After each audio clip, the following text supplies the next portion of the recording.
All right, in this example, VistaVision is manufacturing these LCD HD TVs, right? And they're getting their panels from three different plants, right? 50% are coming from plant A, 30% are coming from plant B, and 20% are coming from plant C, okay? And then we're given some information that their quality control department has determined about the defective rate of these panels that are coming from these three different plants. So it says that 1% of the panels from plant A are defective, and 2% from plant B, and also 2% from plant C are defective. Okay, and we want to know what's the probability that a randomly selected TV that VistaVision manufactures has a defective panel. Okay, so this involves a finite stochastic process, right? First of all, the first stochastic event is what plant did it come from, right? There's a 50% chance that it came from A, 30% chance it came from B, and a 20% chance it came from C, right? So that's sort of our first event of chance, right? Our first stochastic event. All right, and then there's a probability involved with whether that panel is defective or not. And it's dependent on what plant it came from, right? Because if it came from plant A, it's only 1%, whereas if it came from plant B or C, then it's 2%, all right? So we got a couple of stochastic events.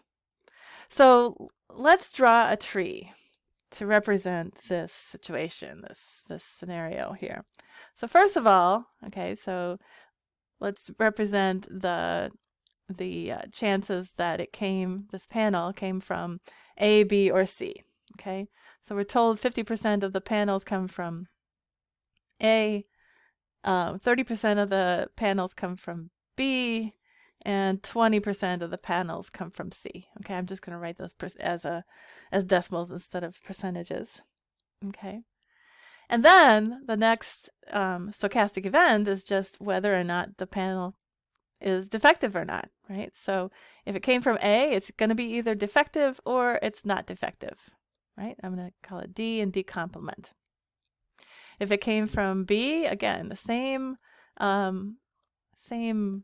outcomes could happen. It's either defective or not defective. And C, right? The panel from C could be defective or maybe it's not defective. All right, so let's put the probabilities on the tree.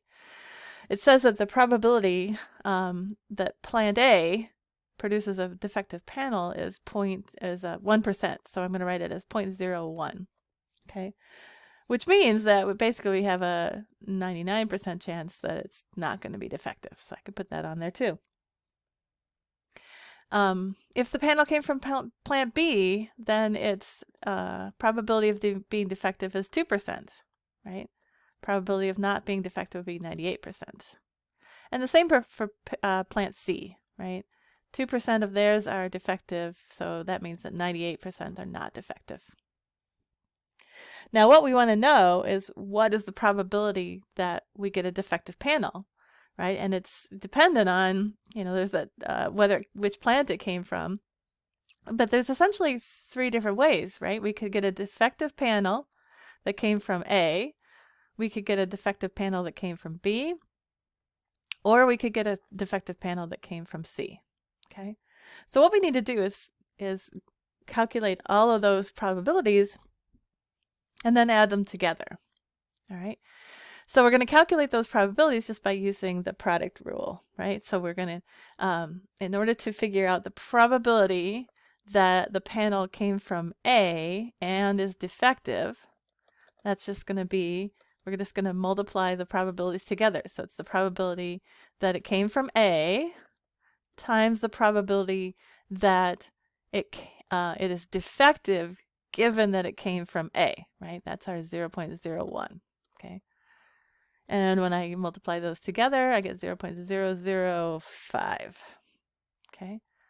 So here's another way that we could get a defective panel if it came from B, right? If it came from B and is defective, what's that probability?